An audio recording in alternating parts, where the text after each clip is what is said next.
Hello guys! Welcome back to my channel, Ebs TV. So ayan, mag-workout muna tayo ng ating kamay. Effective naman siya kasi ilang beses ko na rin na-try na wawala yung sakit ng kamay ko. Tapos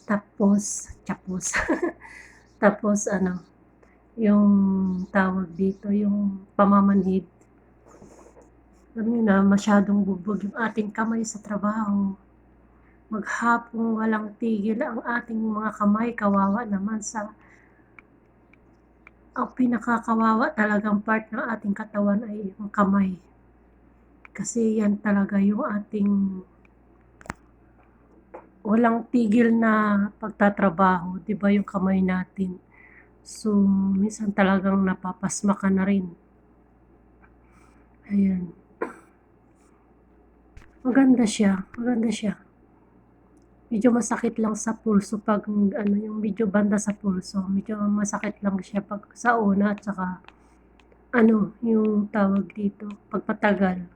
So siguro enough na yung 3 minutes, 4 minutes na ganyan. So malaking na rin siya.